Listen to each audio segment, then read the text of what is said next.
Pada hari ini, Kamis 10 Oktober 2024, bertempat di Badan Kepegawaian Negara, Kantor Regional 5 Ciracas, berlangsung seleksi penerimaan calon notaris Republik Indonesia. Sebanyak 75 orang calon notaris mengikuti seleksi penerimaan dengan metode Computer Assisted Test. Sebelum memasuki ruang pelaksanaan ujian, peserta terlebih dahulu melewati tahapan registrasi dan pemeriksaan diri. Setelahnya, peserta akan mendapatkan PIN ujian dan memasuki ruang pelaksanaan tes.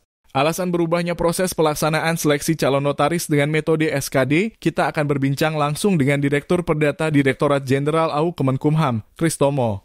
Kenapa sih tahun ini tiba-tiba itu untuk menjadi calon notaris menggunakan metode CAT? Jadi ada konflik internal organisasi Ikatan Notaris Indonesia, sehingga kepengurusannya nggak diakui oleh Kemenkumham. Karena kepengurusan tidak diakui oleh Kemenkumham, maka produk turunan dari kepengurusan itu juga tidak diakui. Salah satunya adalah ujian kode etik, di mana sertifikatnya itu dijadikan syarat untuk pengangkatan. Karena nggak diakui, namanya UKEN, nggak diakui, maka pemerintah merasa perlu membuat seleksi. Karena kan nggak ada screening, karena itu nggak diakui berarti nggak ada screening. Nah, pemerintah kemudian membuat seleksi dengan menggunakan sistem CAT ini. Masyarakat juga ingin tahu nih Pak, apakah ini hanya sekali dan satu-satunya ataukah akan kedepannya menggunakan metode CAT juga Pak? Sebenarnya CAT ini adalah temporary sifatnya atau sebenarnya sementara. Artinya ya kalau kemudian organisasinya udah baik kembali, mungkin saja kita nggak akan pakai CAT lagi. Nanti kita ke depan. Para peserta mengikuti setiap alur dan pelaksanaan tes dengan tertib dan teratur. Selain mengikuti ujian dengan CAT, peserta juga diuji dengan arahan untuk membuat akta notaris. Berbincang dengan seorang peserta, Mbak Rizky menyebut bahwa pelaksanaan penerimaan notaris dengan metode CAT menjadi hal yang baru namun mempermudah dengan hasil yang bisa langsung dilihat. Saat ini kita sudah bersama dengan Mbak Rizky, salah satu seorang peserta dari calon notaris yang mengikuti menggunakan CAT.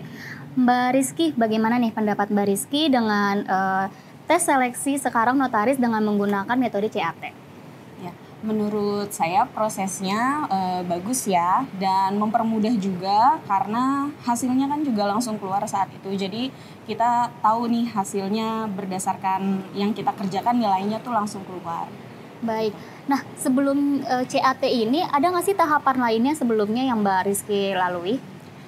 Paling untuk administrasi, itu kan by website, sisanya pemeriksaan melalui panitia sih, itu aja. Administrasi lalu abis itu CAT ini ya? Iya. Nah, menurut Mbak Rizky sendiri, untuk kedepannya apakah dengan metode CAT ini bisa dilanjutkan atau seperti apa nih Mbak Rizky? Kalau menurut saya, CAT ini bisa aja sih dilanjutkan karena bagus ya. Cuma kalau untuk saran, sebaiknya untuk soal-soal mungkin lebih banyak terkait kenotariatannya, bidang-bidang notarisnya. Kalau yang tadi, menurut saya itu untuk soalnya lebih ke umum, jadi kurang banyak untuk soal-soal terkait kenotariatannya. Pengangkatan notaris dengan metode Computer Assisted Test atau CAT diharapkan mampu menjaring calon notaris yang berkualitas untuk ditempatkan di seluruh Indonesia. Saya Vera, melaporkan dari BKN Ciracas. Terima kasih.